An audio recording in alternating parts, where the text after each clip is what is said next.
Now back to Marquee Media Studio and the Haney Biz Project with your host, Mark Haney. All right. Welcome back to the Haney Biz Project, brought to you courtesy of Comstocks Magazine and California Backyard. I'm Mark Haney, and today I'm joined by John Stone, the CEO of Fantag. How you doing, John? Very good. Mark, great to be here. I'm glad you are here. I've been wanting to get you on the show for a long time. We finally have you here.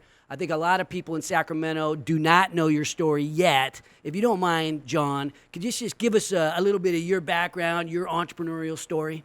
Yeah, absolutely. And I should say that just sitting here looking at the names of the guests that you've had on the show, many of them are familiar to me, others are not, but just an impressive group of people and a reminder that Sacramento has a lot of great things going on and a lot of certainly good people. You bet. And I appreciate you didn't bring me on to sing because I would rather speak publicly 100 times than have to sing privately once. You're not a singer. So if you had to sing one song, though, had to, what would you sing? Oh, man. Happy birthday? Yeah, I think so. That's probably my most. All my right. biggest Well, hit. you know, those I can't sing, but those of us that can't sing, every once in a while we just try to embarrass ourselves a little bit to get some attention. So that's what I was trying to do today. But talking about John Stone, who's John Stone? Yeah, no. So, man, middle-aged guy, 51 years old. I look in the mirror You're every a day. kid. I know. I keep seeing myself as a 20-year-old, but.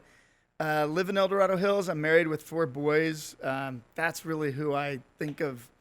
That's how I think of life right now, is just the family that I've been blessed with and fortunate to be in an awesome community there in El Dorado Hills. Yeah. Variety of different schools and phases of life, which always presents a challenge as a parent and as a family, but certainly one that is just full of happiness and excitement and never a dull moment. First and foremost, you're a family man, local entrepreneur, have had a lot of success. Walk us through your entrepreneurial journey. Yeah, so I mean, I would say back when I was a kid, my mom, she had 8 kids. Okay. Right? So there were 8 of us in the family. And they never wanted us to work during the school year, but they always wanted us to work during the summer. And first couple summers, I was doing landscape maintenance, really grinding it out on an hourly wage. And then my mom gave us the idea of balloon bouquets. Oh. And the notion that it's really hard for her to find helium balloons anywhere. And at the time, they weren't in the supermarket. They weren't in the floral stores. So we had the idea of creating our own little company, making mylar balloons, latex balloons, filling them up, sucking the helium once in a while. Yeah, you gotta get the high voice when they thing. weren't working, doing ridiculous things like delivering them in a Mickey Mouse costume or taking orders and fulfilling those, Now, especially around Valentine's Day. How old would you have been at that stage? So I was about 14 because my older brother was the driver. He had the easy job. He just got to drive. Wow. We had to take the orders, collect the checks, and then, of course, my youngest brother, he was kind of the grunt.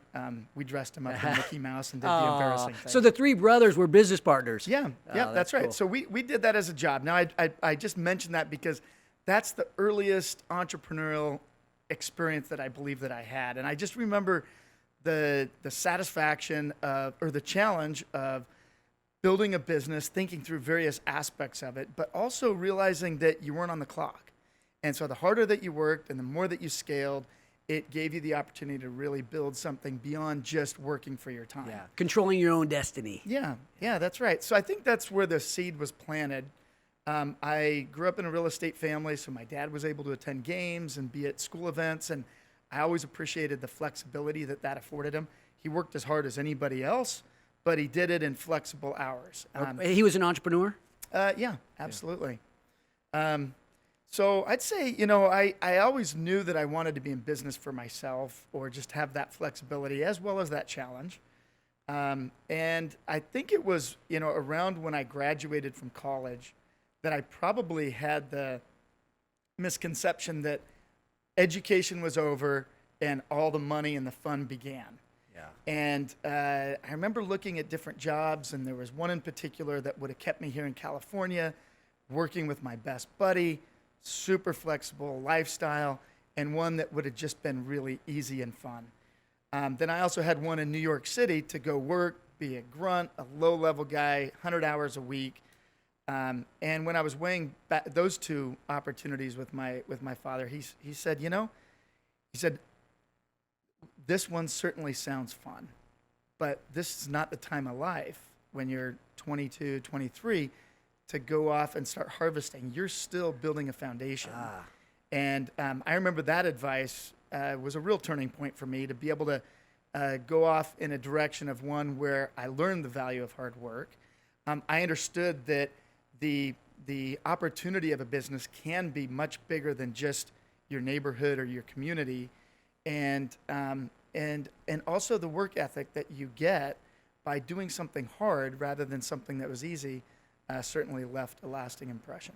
Talk to us about your big win story in entrepreneurship. I know you've had a lot of success. Talk to us about some of the highlights of the things you've done. Yeah, well, I mean, there's a lot of lowlights in between, right? And so focusing more on the highlight because they're more fun. Yeah. When I was in business school, we were part of the beta AOL email group. It was the first, and I worked in New York for 2 years, never heard of email. It was not out there. I was always stationed at the Bloomberg terminal, gathering information, running down to the research lab, getting printed-based information and pulling things from there. So in business school, we were part of this AOL email beta group, and it was just fascinating and eye-opening to the ability to be able to transmit and receive data through your computer over some noisy a lot of people didn't embrace that connection. for a long time. But the ones that did okay, right? Well, sure. And so early on, it encouraged me to understand this space better. And so I did a couple projects, but met a great guy named Greg Porter, who happened to be based here in Sacramento. We did a project together that failed, but we learned a lot about the internet architecture and the possibilities that the internet afforded any type of business. So I was working at Bain, which is actually a company that Ben and I share. Finance guy. Well, it's a strategy. It's a Okay. little more strategy, but sure, there's a little finance woven. Yeah, I depending guess so. on the project. Yes. And that wasn't the right job for me. It was an awesome experience and an incredible company, but I knew that's not where I wanted to build my career. So I reconnected with Greg, who'd really developed an amazing grade school application off of the internet backbone, and we started strategizing around what that could mean. And so I left Bain, moved out here to Sacramento. That was another turning point, was actually leaving Sacramento and leaving San Francisco, coming to Sacramento, and just immersing myself in a community for more than just a couple of years. Because up until then, it had been school, job, business school, another job, bouncing around from place to place. And it was really an opportunity to settle down, plant our roots, and commit to something long-term. Yeah. So talk to us about Power School. Yeah, so Greg built this amazing product and was smart enough to do it on the scalable architecture of the internet. And what I'd seen in some of my projects at Bain were companies were really struggling with figuring out how to leverage the internet to do something worldwide. So, for example, Nike, how could they sell their products online without alienating Foot Locker, which was driving 60 to 70% of their business? So in brainstorming with Greg, we realized, the internet is amazing. You can find out all this stuff that's going on around the world, but it's not as relevant for what's just around the street corner at your school. And so if we could leverage the power of this and make it way more relevant for your day-to-day, much like people were beginning to experience with E-Trade and some of those transactions that they could do online, we decided to build that and really grow a company out of it. So we made a bet on the internet, which at the time only 3% of schools were connected, many of which thought they'd never bring the internet into their classroom because it was still this unknown, intimidating possibility for them. Yeah, so you built this into a significant company, had an exit. How did that change your life? That must have been a turning point. Yeah, it was. At the time, we built it to conquer the world and to be in every single school worldwide. But we soon learned that the best way to do that was through partners, people that were already established, channels that were set in place with an existing audience and buyers. And so we had the benefit of aligning with a lot of strategic partners, one of which was Apple. And we'd done several co-marketing opportunities for them. After the dot-com crash in 2000, we needed another round of funding. And so as we went out more strategically for a round of funding, we realized very quickly that there was more than just a co-marketing opportunity there. It was also a time when Dell had just exceeded Apple in terms of units shipped in education, which, as you can imagine, for Apple was a real eye-opener for them. And so I think they wanted to do something symbolic. And keep in mind, again, our product was browser-based, so you could use PowerSchool whether you were using a Mac or a PC. Well, a lot of times when people have a successful exit or a life-changing type of event, they'll end up retiring or going on the sidelines. You now are the CEO of Fantag, and we ran into each other the other night at Rayleigh Field at a Rivercats game, and you were burning the candle at both ends. Now you're a guy that could be retired, but you are building Fantag. Why? What is Fantag? Well, once you kind of catch the entrepreneurial bug, you never get it out, right? And so even after my exit with Apple, I sought out various startup companies, wanted to invest, wanted to advise, be involved at some level. There was never really one like Fantag that resonated. It's the intersection of both personal interest in sports and a passion for technology. And so I came across the company meeting the founder through Cheryl Benninga, who'd run media and mobile investments for Intel Capital, and then Andy Beal, who, as you know, is CEO for Max Preps. And given that this was sourced to me by two very credible, experienced, knowledgeable people, I took it very seriously, decided to invest as one of their early seed investors.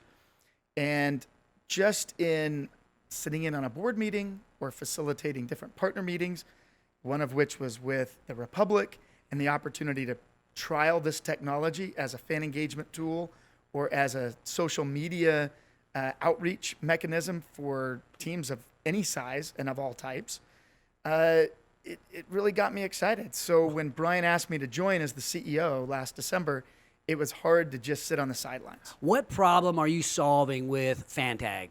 Describe the product. Yeah, so as we know, video is fun.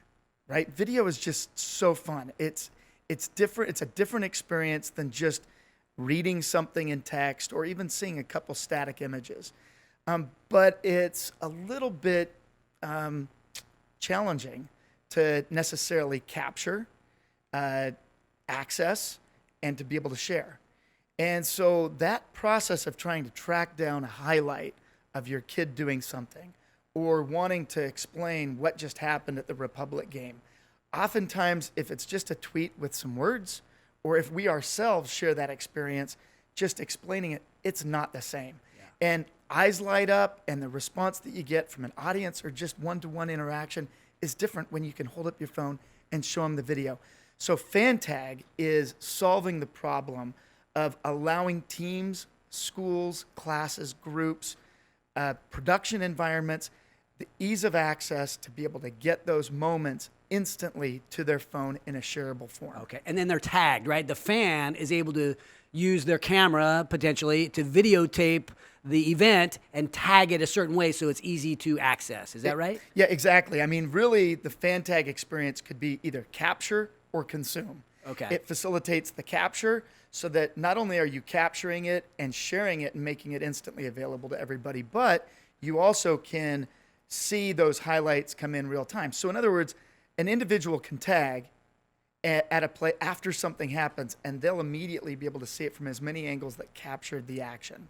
Similarly, if you're capturing, you can also tag a button and push that highlight or that moment out to as many people that are following the event. Nice. And so it really it streamlines that workflow of video capture, video consumption.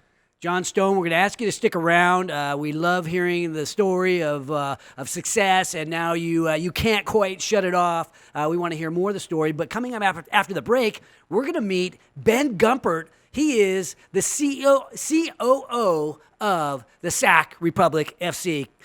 Join the revolution at HaneyBiz.com, brought to you courtesy of Audi Rockland and DCA Capital. This is the Haney Biz Project.